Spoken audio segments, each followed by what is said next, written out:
नमस्कार, मैं हूँ पूनम यादव और स्वागत है आपका सुशीला एजुकेयर में। आज की इस वीडियो में हम लोग डिस्कस करने वाले हैं वो है topic president of India, Bharat का राष्ट्रपति। इस टॉपिक पर आज हम लोग डिस्कस करने वाले हैं, तो चलिए स्टार्ट करते हैं। तो आज के इस लेक्चर में जो हम लोग टॉपिक्स कवर अप करेंगे वो अब हम लोग एक बार देख लेते हैं। तो जो फर्स्ट हम लोग देखेंगे वो है शासन के अंग। देखिए, राष्ट्रपति जो टॉपिक हम लोग स्टार्ट करेंगे उसको समझने से पहले अगर आप लोग उसका थोड़ा बैकग्राउंड समझेंगे तो उसको समझना आसान हो जाएगा, नहीं तो आपको वो इतने अच्छे से समझ नहीं आएगा। तो उसके लिए सबसे पहले हम लोग डिस्कस करेंगे वो है शासन के अंग। शासन के अंग में जो है 3 तरह के होते हैं। शासन के अंग के अंतर्गत 3 पॉइंट है। एक होता है कार्यपालिका, दूसरा होता है विधायिका और तीसरा होता है न्यायपालिका। इन तीनों को ही हम लोग डिस्कस करेंगे कि ये तीनों ही क्या होते हैं, विधायिका, कार्यपालिका और न्यायपालिका।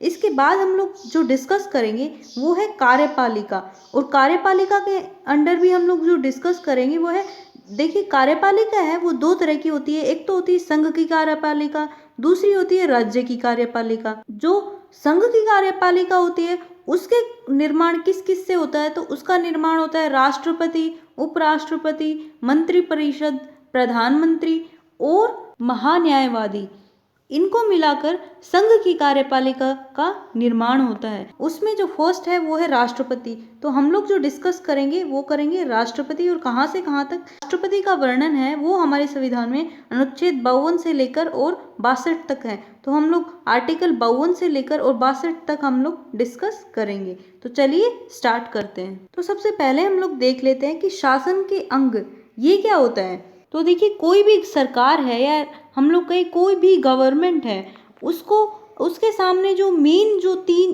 चैलेंजेस होते हैं, जो 3 चुनौतियां होती है वो यही होती है। एक तो होती है कि कानून बनाने की चुनौती, कि कानून कैसे बनाया जाए। दूसरी जो चुनौती होती है वो होती है कि कानूनों के अनुसार जो भी कानून मान लीजिए आप कानून बना दिया, फिर उन कानूनों के अनुसार शासन चलाने की जो चुनौती होती है कि शासन का संचालन कैसे किया जाए, सरकार का संचालन कैसे किया जाए उन्हीं कानूनों के अनुसार।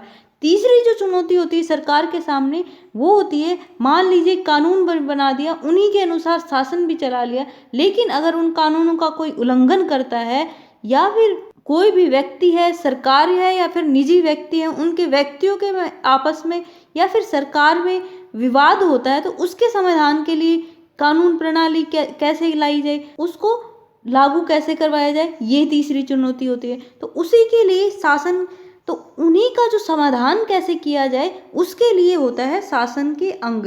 तो शासन के अंग में जो फर्स्ट होता है वो होता है कार्यपालिका। ये इसी का मतलब कि ये जो 3 चुनौतियां होती हैं इन्हीं का समाधान करते हैं शासन के अंग।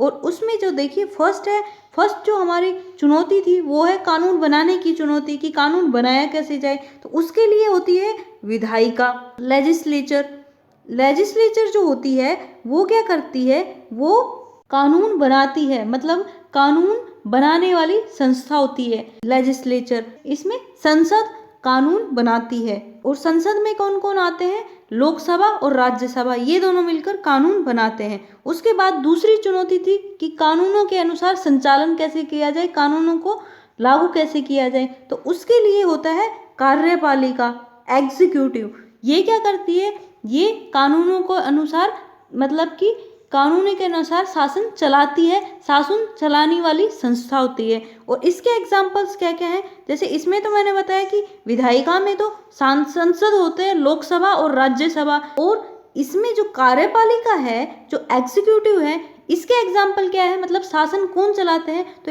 इसके एग्जाम्पल है जैसे कि 2 प्रकार के होते हैं। एक तो होते हैं अस्थायी, कुछ समय के लिए, जैसे कि राष्ट्रपति हो गए, उपराष्ट्रपति हो गए, मुख्यमंत्री हो गए, या फिर राज्यपाल हो गए, मंत्रिपरिषद हो गई उनकी, और प्रधानमंत्री हो गए। ये सिर्फ 5 साल के लिए होते हैं। और स्थायी होते हैं, जो स्थायी कार्यपालिका होती है वो होते हैं 60 साल या फिर 62 साल तक, जैसे कि IAS हो गया। इसके अलावा कौन से हो गए, IRS हो गया। ये क्या होते हैं, ये सब स्थायी होते हैं, क्योंकि इनकी जो कार्यकाल होता है वो उनकी पूरे जीवन काल चलता है 60 से 62 साल।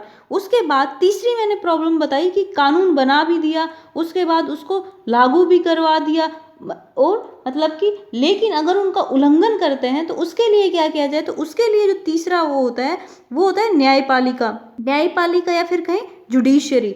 ये क्या करती है, अगर कोई उनका उल्लंघन करता है, अगर उनका उल्लंघन होता है या फिर किसी के विवाद होते हैं तो उसका समाधान का कार्य करती है।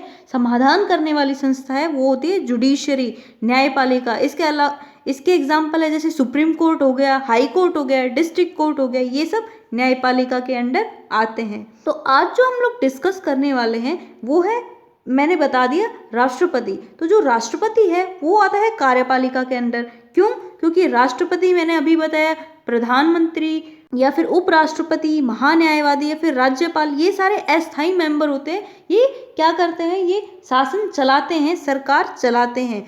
इसके अलावा IAS, IRS ये भी सरकार चलाते हैं, ये स्थायी मेंबर होते हैं क्योंकि इनका कार्यकाल 60 से 62 साल तक होता है।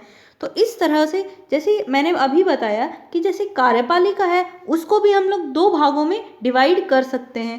एक तो होता है संघ की कार्यपालिका, संघ मतलब केंद्र सरकार की, उस मतलब केंद्र सरकार जो कार्यपालिका जो शासन चलाती है वो उस केंद्र सरकार के अंदर कौन कौन आता है, एक तो आता है राष्ट्रपति, दूसरा आता है उपराष्ट्रपति, तीसरा प्रधानमंत्री और उसकी मंत्रिपरिषद।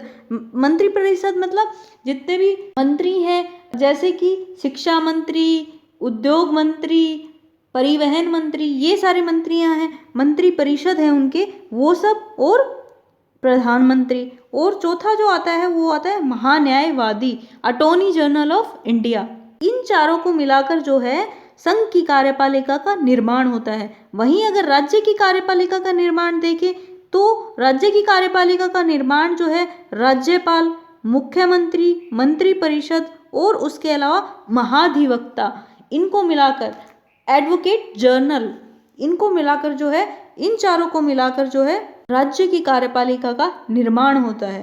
तो आज जो हम लोग डिस्कस करेंगे वो है राष्ट्रपति।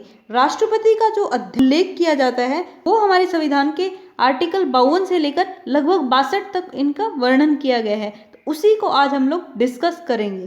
तो देखिए, ये तो मैंने आपको अभी बताया कि संघ की कार्यपालिका के अंडर आते हैं हमारे भारत का राष्ट्रपति। और जो भारत का राष्ट्रपति है, जो प्रेसिडेंट ऑफ इंडिया है, ये इनका जो हमारे भारतीय संविधान है उसमें वर्णन है अनुच्छेद 52 से लेकर और 62 तक। तो इसमें जो फर्स्ट पॉइंट है वो है, देखिए, जो हमारा राष्ट्रपति है ये हमारे देश का, भारत का, मतलब कि हमारे राष्ट्र का प्रथम नागरिक होता है, फर्स्ट पर्सन होता है हमारी कंट्री का। कौन? राष्ट्रपति। इसके पास बहुत सारी पावर्स होती है, उसका हम लोग नेक्स्ट लेक्चर में डिस्कस करेंगे पार्ट 2 में, इसकी शक्तियों का वर्णन।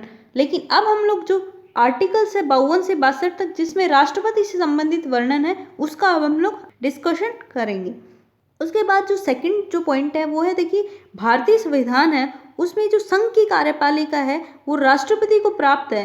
मतलब कि संघ की कार्यपालिका का अगर हेड माना जाए तो वो होता है राष्ट्रपति, और अगर हम लोग वास्तविक हेड माने संघ की कार्यपालिका का तो वो प्रधानमंत्री और उसकी मंत्रिपरिषद होती है। तो ये क्वेश्चन काफी इंपॉर्टेंट है, कई बार आ जाता है। अगर क्वेश्चन आए कि संघ की कार्यपालिका का हेड कौन होता है, उसका प्रधान कौन होता है, तो उसका आंसर आएगा राष्ट्रपति, प्रेसिडेंट ऑफ इंडिया। लेकिन अगर क्वेश्चन आए संघ की कार्यपालिका का वास्तविक प्रधान कौन होता है, तो वास्तविक प्रधान आएगा प्रधानमंत्री, प्राइम मिनिस्टर। तो अगर देखिए, एक ही शब्द से अगर एक शब्द भी अगर हमने नहीं पढ़ा तो क्वेश्चन गलत हो जाएगा।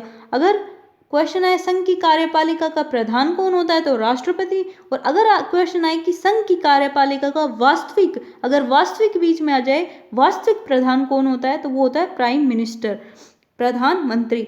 चलिए अब हम लोग डिस्कस करते हैं आर्टिकल 52 से लेकर 62 तक। तो देखिए, इसका जो हमारा जो भारतीय संविधान है उसमें जो अनुच्छेद 52 है, तो आर्टिकल 52 है, उसमें ये कहा गया है कि भारत के, मतलब कि भारत में एक राष्ट्रपति के पद का प्रावधान किया गया है कि भारत में एक राष्ट्रपति होगा।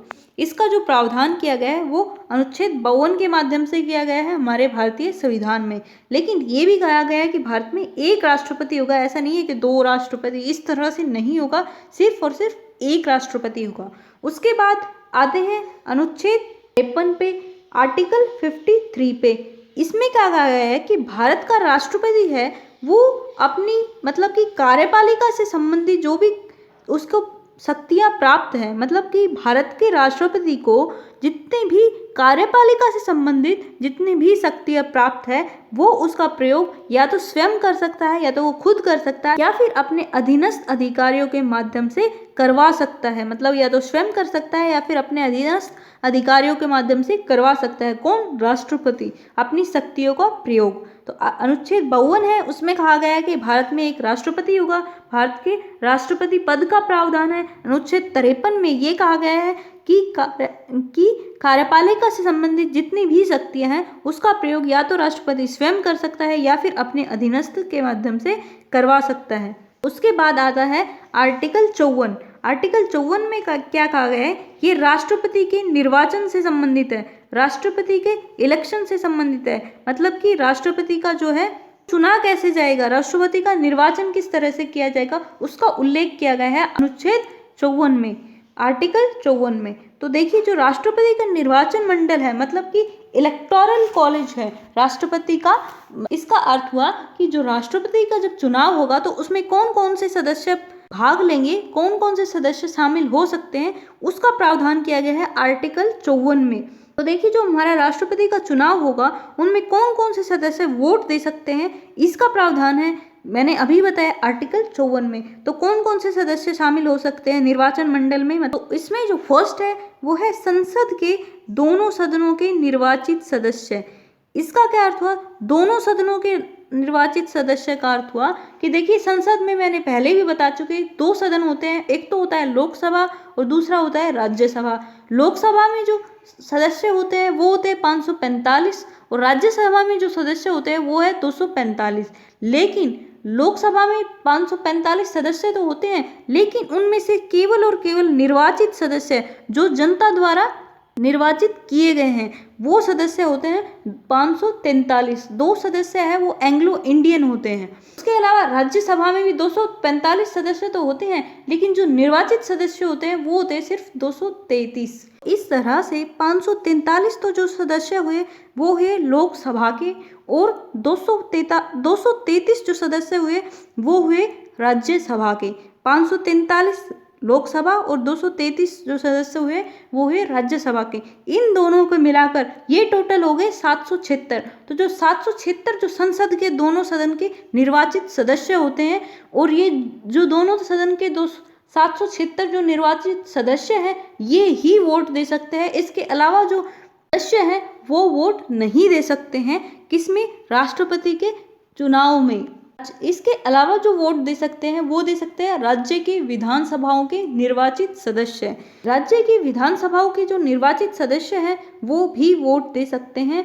इसके अलावा तीसरा जो पॉइंट है, जो राष्ट्रपति के चुनाव में वोट दे सकते हैं वो दे सकते हैं केंद्र शासित प्रदेश दिल्ली और पुदुचेरी, इन दोनों के विधानसभाओं के निर्वाचित सदस्य। इसमें जो एक ध्यान देने वाली बात है वो है निर्वाचित सदस्य शब्द प्रयोग हो रहा है। मतलब कि जो कि संसद के सदस्य हैं वो मनोनीत सदस्य नहीं दे सकते, सिर्फ और सिर्फ निर्वाचित सदस्य हैं जो कि चुने गए हैं, जो कि निर्वाचित हैं, चुने गए हैं, वो ही वोट दे सकते हैं राष्ट्रपति के चुनाव में। इस तरह से हम लोग कह सकते हैं कि जो राष्ट्रपति का जो चुनाव है वो जनता द्वारा, हम लोगों द्वारा, हम लोग एक नॉर्मल जो पर्सन है, जो नॉर्मल व्यक्ति है भारत का, वो वोट नहीं दे सकता। जनता द्वारा प्रत्यक्ष रूप से तो चुनाव नहीं किया जा सकता, मतलब कि जनता प्रत्यक्ष रूप से तो भाग नहीं लेती राष्ट्रपति के चुनाव में, लेकिन जनता द्वारा ही निर्वाचन किया जाता है। जैसे कि संसद के सदस्य हो गए, तो ये सांसद हैं जितने भी लोकसभा के, ये सारे जनता द्वारा ही चुने जाते हैं, 543। तो इस तरह से अप्रत्यक्ष रूप से जो है राष्ट्रपति का चुनाव है वो मतलब कि अप्रत्यक्ष रूप से जनता द्वारा ही होता है, क्योंकि जनता द्वारा चुने गए जो व्यक्ति हैं, जो प्रतिनिधि हैं, उन्हीं के माध्यम से राष्ट्रपति का चुनाव होता है। उसके बाद जो आर्टिकल आता है वो है अनुच्छेद 55। आर्टिकल 55 ये किससे संबंधित है? ये है राष्ट्रपति के निर्वाचन की रीति से संबंधित। मतलब कि राष्ट्रपति का निर्वाचन किस तरह से किया जाएगा, उसका इलेक्शन किस तरह से किया जाएगा, उससे संबंधित है। तो जो राष्ट्रपति का जो निर्वाचन है वो देखिए समान आनुपातिक प्रतिनिधित्व प्रणाली के माध्यम से किया जाता है। तो यहाँ पर शब्द है समान आनुपातिक प्रतिनिधित्व प्रणाली। इसका क्या अर्थ हुआ? इसका अर्थ हुआ कि जो व्यक्ति हैं, जो प्रतिनिधि है, जो राष्ट्रपति के चुनाव में भाग लेते हैं, संघ के और राज्य के, उनके बीच में समानता होगी। मतलब कि जो विधायक भाग लेंगे वो और जो सांसद भाग लेंगे वो, उन दोनों के बीच में समानता होगी, उनकी वोटिंग के बीच में समानता होगी। और चुनाव होता है राष्ट्रपति का, वो गुप्त मतदान होता है। इसका अर्थ हुआ कि ऐसा नहीं है कि हम लोग बता सकते हैं, जिस व्यक्ति को हमने वोट दिया है वो गुप्त रखना होता है, उसको हम लोग बता नहीं सकते हैं।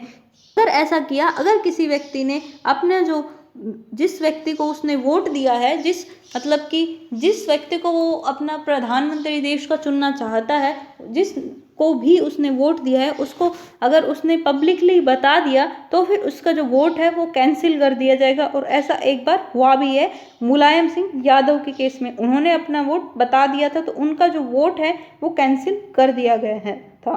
तो देखिए, जो राष्ट्रपति का जो निर्वाचन है वो किस तरह से होता है वो हम लोग देखते हैं। तो इसमें अगर हम लोग देखें, सांसद के मत का मूल्य और विधायकों का मत का मूल्य किस तरह से निकाला जाता है वो देखते हैं। तो एक विधायक के मत का मूल्य किस तरह से निकाला जाता है, तो वो है राज्य की कुल जनसंख्या। मान लीजिए हरियाणा की, मान लीजिए आप, तो हरियाणा की कुल जनसंख्या और उसको भाग देंगे राज्य की विधानसभा के कुल निर्वाचित सदस्यों से, कि राज्य की विधानसभा है उसमें निर्वाचित सदस्य कितने हैं उससे हम लोग भाग कर देंगे और गुणा में 1 से भाग करेंगे, गुणा 1/1000। ये इसका फॉर्मूला है एक विधायक के मत का मूल्य का। और इसके अलावा एक सांसद के मत का मूल्य किस प्रकार निकाला जाता है, वो है जो जितने भी हमारा स्टेट है, मतलब पूरा देश के जो MLA हैं, देखिए भी राज्यों के विधायकों का मतों का कुल मूल्य, मतलब कि पूरे देश के MLA के मत का मूल्य को हम लोग संसद के निर्वाचित सदस्यों के कुल सदस्य संख्या, मतलब कि जो संसद है उसके जो जितने भी निर्वाचित सदस्य हैं उनकी कुल निर्वाचन सदस्य संख्या, जो कि हमने अभी बताई मैंने 776 है, तो उसको 776 से भाग दे दिया जाएगा। पूरे देश के MLA की मत का मूल्य का 776 से भाग दे दिया जाएगा। फिर जो वोट जो निकल कर आएगा, जो मत, वो आएगा एक सांसद के मत का मूल्य। इस तरह से जो है वोट कैलकुलेट की जाती है। इसके अलावा एक बात और है, जो राष्ट्रपति का जो चुनाव होता है वो कुछ इस तरह से होता है। मान लीजिए 5 कैंडिडेट खड़े हो गए, A, B, C, D और E, ठीक है। तो अगर आप मान लीजिए B है, इसको फर्स्ट नंबर पर चाहते हैं कि ये राष्ट्रपति बने, तो इस तरह से होता है, इसको आप 1 नंबर दे देंगे, ठीक है। फिर उसके बाद आप चाहते हैं कि अगर B नहीं बना राष्ट्रपति तो D बनना चाहिए, तो D को आप चाहते हैं तो इसको आप 2 नंबर दे देंगे। फिर आप चाहते हैं कि D नहीं बने तो E बनना चाहिए राष्ट्रपति, तो इसको आप 3 नंबर दे देंगे। अगर फिर आप चाहें कि E नहीं बना तो फिर आप चाहते हैं कि C बनना चाहिए, तो आप 4 नंबर दे देंगे। और फिर चाहते हैं कि अगर C नहीं बना तो फिर A बनना चाहिए, तो 5 नंबर दे देंगे।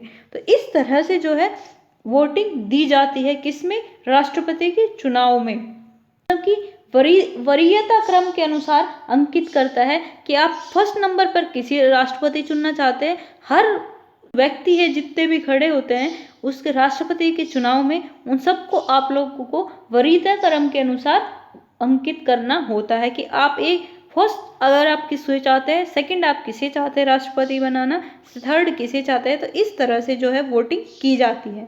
इसके अलावा एक और इम्पॉर्टेंट पॉइंट है कि जो राष्ट्रपति का चुनाव है उससे संबंधित जो भी विवाद होते हैं, जितने भी विवाद होते हैं, उन सारों का जो निपटारा है, उन सारों को निपटाया जाता है जो सुप्रीम कोर्ट है हमारा, वहाँ पर इसका निपटारा होता है। राष्ट्रपति के चुनाव से संबंधित जितने भी जो है विवाद होते हैं उनका, और जो सुप्रीम कोर्ट है, जो उच्चतम न्यायालय है, उसी का निर्णय है वो अंतिम होता है। ऐसा नहीं है कि डिस्ट्रिक्ट कोर्ट या फिर हाई कोर्ट वगैरह में चलता है। राष्ट्रपति के निर्वाचन से संबंधित सारी जो विवाद है वो सभी के सभी सुप्रीम कोर्ट में चलते हैं, और उसी सुप्रीम कोर्ट का ही डिसीजन है वो लास्ट होता है, वो अंतिम होता है। इसके अलावा एक और पॉइंट है काफ़ी इम्पोर्टेंट, वो ये है कि अगर मान लीजिए उच्चतम न्यायालय द्वारा राष्ट्रपति जो भी व्यक्ति है उसको उसकी जो नियुक्ति है उसको अवैध घोषित कर दिया जाए, इलीगल घोषित कर दिया जाए, तो जैसे कि उस राष्ट्रपति ने उसके कार्यकाल में उससे मतलब कि उसने अपने कार्यकाल में जो भी कार्य करे हैं वो अवैध नहीं माने जाएंगे, वो प्रभावी बने रहेंगे, वो चलते रहेंगे, उनको अवैध नहीं किया जाएगा। सिर्फ और सिर्फ राष्ट्रपति की नियुक्ति को अवैध कर दिया जाएगा, लेकिन उसके किए गए कार्यों को अवैध नहीं किया जाएगा। उसके बाद आता है आर्टिकल 56, अनुच्छेद 56। ये किससे संबंधित है? ये है राष्ट्रपति की पदावधि से संबंधित, मतलब कि उसके कार्यकाल से संबंधित। ये राष्ट्रपति का कार्यकाल कितने वर्ष का होता है? तो जो राष्ट्रपति का जो कार्यकाल है वो मेनली 5 साल का होता है, 5 ईयर्स का होता है, जब जिस दिन वो पद ग्रहण करता है उस दिन से, और 5 वर्ष तक का जो है राष्ट्रपति का कार्यकाल होता है। लेकिन जो राष्ट्रपति का कार्यकाल तो 5 वर्ष का होता है, लेकिन इससे पहले भी राष्ट्रपति का पद है वो खाली हो सकता है। तो किन कंडीशंस में पहले पद खाली हो सकता है? वो एक तो ये है, अगर राष्ट्रपति की मृत्यु हो जाती है तब पद खाली हो सकता है। दूसरा है, अगर राष्ट्रपति खुद स्वयं त्यागपत्र दे देता है तब उसका पद है वो खाली हो जाता है। और तीसरा है, वो है महाअभियोग चलाया जाता है अगर राष्ट्रपति पर, तो जो है पद खाली हो जाता है। और जो महाअभियोग की जो प्रक्रिया है, इम्पीचमेंट की जो प्रोसेस है, वो हमारे संविधान के अनुच्छेद 61 में 61 में इसका उल्लेख किया गया है। ये तो मैंने बताया कि राष्ट्रपति का पद है वो 5 वर्ष से पहले भी खाली हो सकता है, लेकिन ऐसा भी हो सकता है कि 5 वर्ष उसका कार्यकाल है लेकिन उसके बाद भी राष्ट्रपति अपने पद पर रह सकता है। तो वो कब रह सकता है? मान लीजिए, वैसे तो ये होता है, ये प्रावधान किया गया है कि राष्ट्रपति का जो चुनाव है वो उसका कार्यकाल पूर्ण होने से पूर्व ही, मतलब 5 साल का जो कार्यकाल होता है राष्ट्रपति का, वो पूर्ण होने से पूर्व ही नया चुनाव किया जाना चाहिए, हो जाना चाहिए कंप्लीट। लेकिन अगर मान लीजिए अगर नया चुनाव नहीं हुआ है तो जो पुराना राष्ट्रपति है वो ही अपने पद पर बना रहेगा जब तक कि उसका नया उत्तराधिकारी, मतलब कि नया राष्ट्रपति नहीं बन जाता, वो अपना पद ग्रहण न कर ले तब तक।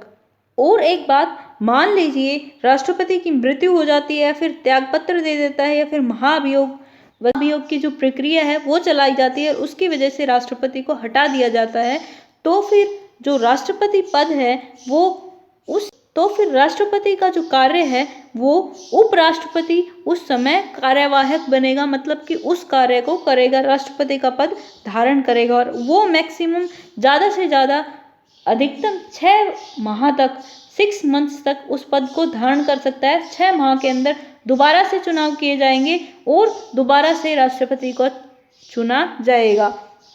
तो अनुच्छेद 56 में हमने पढ़ा कि राष्ट्रपति की जो पदावधि है, जो कार्यकाल है, वो 5 वर्ष का होता है और पद धारण करने से 5 वर्ष तक का होता है। और जो राष्ट्रपति का पद है वो खाली 3 तरह से हो सकता है, या तो राष्ट्रपति की मृत्यु हो जाए तब, या फिर त्यागपत्र दे दे तब, या फिर महाअभियोग की प्रक्रिया द्वारा।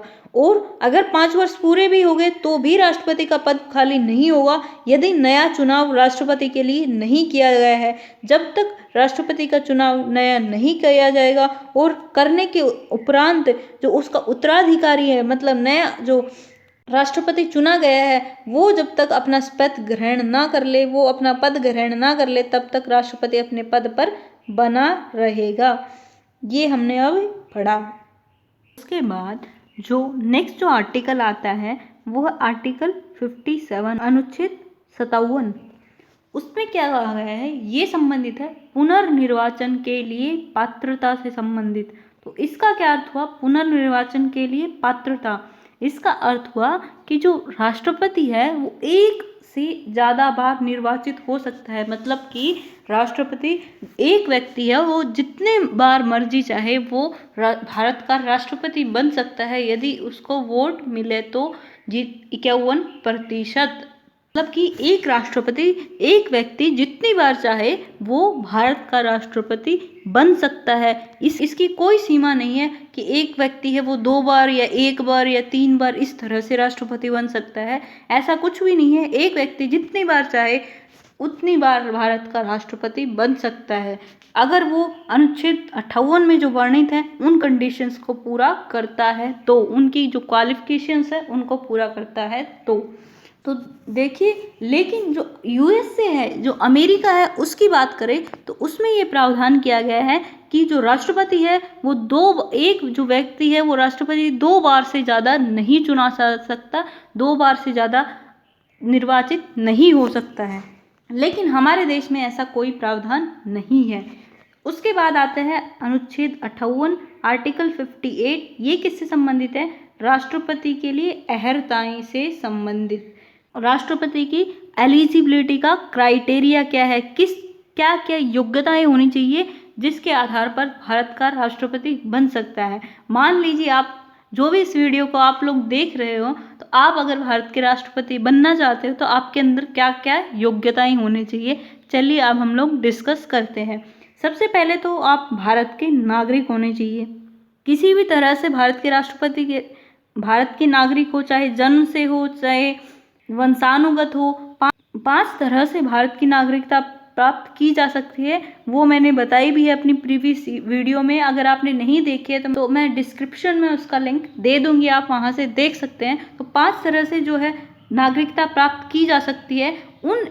किसी भी 5 में से किसी भी एक तरह से अगर आप नागरिकता प्राप्त कर लेते हैं भारत की, अगर आप भारत के नागरिक होते हैं तो आप एक कंडीशन फुलफिल करते हैं भारत के राष्ट्रपति बनने के लिए। एक क्वेश्चन आया हुआ है पहले कि अगर आप वंश के आधार पर भारत के नागरिक हैं तो क्या आप भारत के राष्ट्रपति बन सकते हैं? तो हाँ, बिल्कुल बन सकते हैं अगर आप बाकी की बची हुई कंडीशंस को फुलफिल करते हैं। उसके बाद सेकंड जो है वो है उसकी आयु है वो मिनिमम कम से कम 35 वर्ष की होनी चाहिए। 35 वर्ष की आयु पूर्ण कर चुका हो व्यक्ति जो भारत के राष्ट्रपति बनना चाहता है। उसके अलावा थर्ड जो कंडीशन है वो है लोकसभा का सदस्य निर्वाचित होना, मतलब कि सांसद बनने की जो योग्यता है वो उसके अंदर होनी चाहिए, तभी वो भारत का राष्ट्रपति बनने के लिए अप्लाई कर सकता है, उसके लिए निर्वाचन में भाग ले सकता है, तभी वो भारत के राष्ट्रपति बनने के योग्य है। उसके अलावा फोर्थ कंडीशन है लाभ के पद पर ना हो। लाभ के पद पर ना हो का अर्थ है किसी भी सरकारी नौकरी में ना हो। कोई भी व्यक्ति हो किसी भारत का राष्ट्रपति बनने के लिए नामांकन कर सकता है, लेकिन अगर सरकार उसकी कंडीशन ये है कि वो व्यक्ति है वो लाभ के पद पर नहीं होना चाहिए, मतलब कि किसी भी सरकारी नौकरी में नहीं होना चाहिए, जैसे PHSL वगैरह या IAS IRS जितनी भी पोस्ट होती है, सरकारी जो जॉब होती है, उनमें वो व्यक्ति नहीं होना चाहिए। उसके बाद 5वीं जो कंडीशन है वो शायद आप फुलफिल ना कर पाए, क्योंकि सरकारी नौकरी भी ना हो आपके पास, हो सकता है आपके पास योग्यता हो सांसद बनने की भी, 35 वर्ष भी पूरी कर चुके हो, भारत के नागरिक भी हो, लेकिन ये थोड़ी हार्ड है। ये इसलिए है ताकि फिर तो हर व्यक्ति खड़े हो जाएंगे भारत के राष्ट्रपति बनने के लिए, लेकिन जो ये कंडीशन है इसको फुलफिल करना काफ़ी मुश्किल है। ये कंडीशन ये है कि भारत जो राष्ट्रपति का जो चुनाव है उसमें नामांकन करने के लिए आपके पास 50 प्रस्तावक और 50 अनुमोदक होने चाहिए। कौन होने चाहिए? मतलब कि राष्ट्रपति मंडल का जो निर्वाचन मंडल है, राष्ट्रपति का जो निर्वाचन मंडल है, उसमें से 50 सांसद या और 50 विधायक, या टोटल मिलाकर 100 जो है आपके पास प्रस्तावक और अनुमोदक, मतलब कि सपोर्टर होने चाहिए आपके राष्ट्रपति की चुनाव के नामांकन के लिए। 100 लोग आपको सपोर्ट कर रहे हो, तो 100 सांसद हो चाहे 100 विधायक हो या फिर 50 सांसद हो 50 विधायक हो, पूरे देश के आपको सपोर्ट करने चाहिए, तभी आप जो है राष्ट्रपति के चुनाव के लिए नामांकन कर सकते हैं। इसीलिए ज़्यादातर पार्टीज के ही जो वो हैं खड़े होते हैं राष्ट्रपति के लिए चुनाव के लिए, राष्ट्रपति के चुनाव के लिए। तो यहाँ शायद आप फुलफिल ये कंडीशन ना कर पाओ। उसके बाद 6 जो कंडीशन है वो है भारतीय रिजर्व बैंक RBI या फिर जो सरकारी खजाना है उसमें 15,000 रुपये की, उसमें 15,000 रुपये की आपको जमानत राशि के रूप में जमा करनी पड़ेगी, तो आप तब कहीं जाकर आप भारत के राष्ट्रपति के लिए योग्यता रख पाओगे, योग्य हो पाओगे।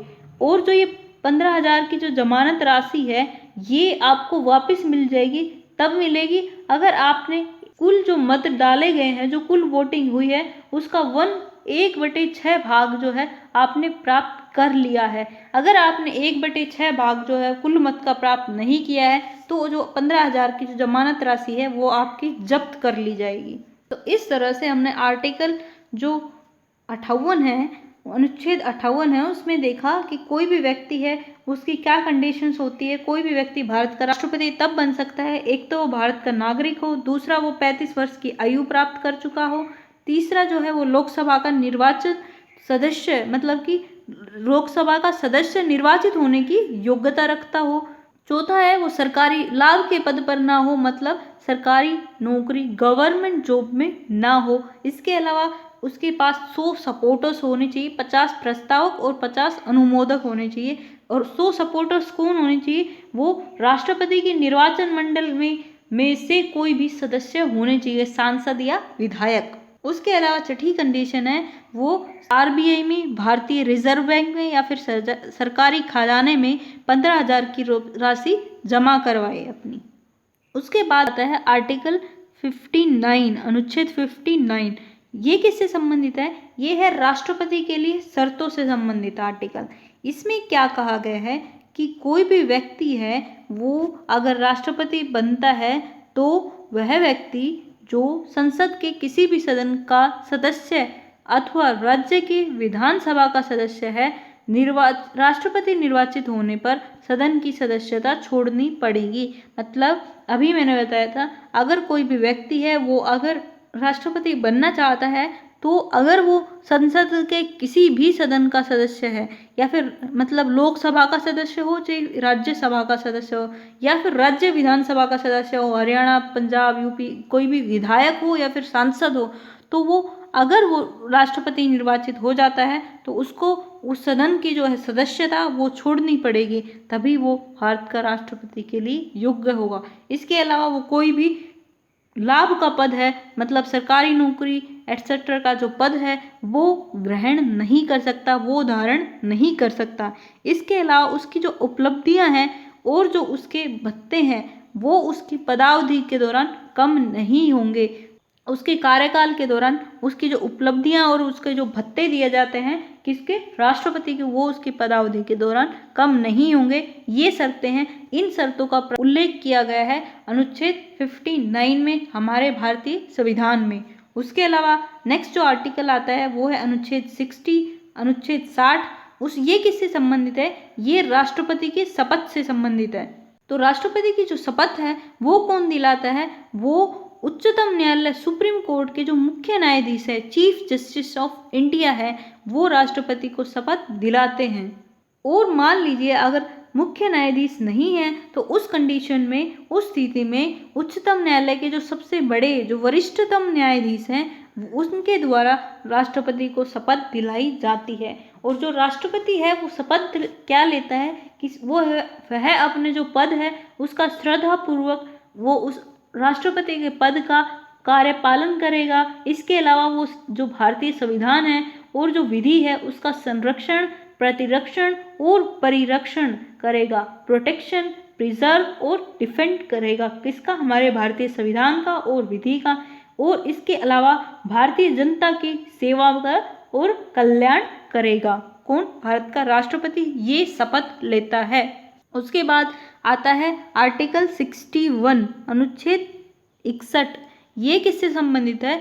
ये है भारत के राष्ट्रपति पर महाअभियोग से संबंधित। ये आर्टिकल क्या कहता है कि अगर राष्ट्रपति है वो भारतीय संविधान है उसका अतिक्रमण करेगा, इसका अर्थ हुआ कि जो भारतीय संविधान है उसका वॉयलेशन करेगा, उसका उल्लंघन करेगा, तो इस कंडीशन में जो आर्टिकल 61 है वो संसद को यह शक्ति प्रदान करता है कि वो मतलब कि संसद महाअभियोग की प्रक्रिया द्वारा राष्ट्रपति को हटा दे। अगर राष्ट्रपति संविधान का अतिक्रमण करता है, हमारे संविधान का उल्लंघन करता है, फिर कहीं संविधान का वॉयलेशन करता है, वॉयलेशन ऑफ द कॉन्स्टिट्यूशन अगर वो करता है, तो फिर उसको उसका जो पद है राष्ट्रपति को उससे संसद हटा सकती है। इसकी शक्ति प्रदान करता है संसद को कौन? आर्टिकल 61 हमारे भारतीय संविधान का। तो अब आपको अच्छी तरह से समझ में आ चुका होगा कि जो आर्टिकल 61 है वो है भारत के राष्ट्रपति पर महाअभियोग से संबंधित। और भारत के राष्ट्रपति पर महाअभियोग का अर्थ है कि भारत के राष्ट्रपति को हटाया किस तरह से जा सकता है। और सिर्फ एक कंडीशन है जिसके द्वारा भारत के राष्ट्रपति को हटाया जा सकता है, वो है अगर वो संविधान का उल्लंघन करता है तो। लेकिन आज तक जितने भी हमारे भारत के प्रेसिडेंट बने हैं, भारत के राष्ट्रपति बने हैं, उन पर आज तक कभी भी महाअभियोग नहीं लगाया गया है। इम्पीचमेंट है का जो प्रोसेस है वो नहीं की गई है। वो सिर्फ और सिर्फ इसलिए नहीं की गई है कि आज तक हमारे किसी भी जो राष्ट्रपति है उसने संविधान का अतिक्रमण नहीं किया है। इसीलिए भारत के जो राष्ट्रपति है उस पर आज तक अभी तक किसी भी राष्ट्रपति पर जो है महाअभियोग नहीं लगाया गया है। तो आर्टिकल 61 में हमने पढ़ा कि भारत के राष्ट्रपति है उस पर महाअभियोग लगाकर उसको हटाया किस प्रकार जाता है। तो आज के लिए इतना ही। और आज के लेक्चर में हमने पढ़ा वो है, एक तो है शासन के अंग। शासन के अंग में हमने पढ़ा शासन के अंग 3 प्रकार के होते हैं। एक तो होते हैं कार्यपालिका, विधायिका और न्यायपालिका। कार्यपालिका विधायिका होती है जो कानून बनाती है वो संस्था। कार्यपालिका होती है जो उसको पालन करवाती है, उसको मतलब कि शासन के अनुसार जो कानूनों के अनुसार शासन चलाती है वो होती है संस्था, वो होती है कार्यपालिका। न्यायपालिका होती है जो कानूनों को मतलब कि अगर उनका उल्लंघन होता है तो उसको निपटाने वाली संस्था होती है। उसके बाद हमने पढ़ा कार्यपालिका के 2 भाग होते हैं, संघ की कार्यपालिका और राज्य की कार्यपालिका। और जो संघ की कार्यपालिका है, केंद्र की जो कार्यपालिका है, उसमें होता है राष्ट्रपति, उपराष्ट्रपति, प्रधानमंत्री व मंत्री परिषद और महान्यायवादी। और उसमें जो हमने डिस्कस किया आज वो है राष्ट्रपति। राष्ट्रपति में हमने डिस्कस किया वो किया आर्टिकल 52 से लेकर और 61 तक। तो आज के लिए इतना ही। और अगर आपको वीडियो अच्छी लगी हो तो प्लीज़ मेरे चैनल को सब्सक्राइब करें, वीडियो को लाइक करें, ज़्यादा से ज़्यादा शेयर करें। Thank you so much.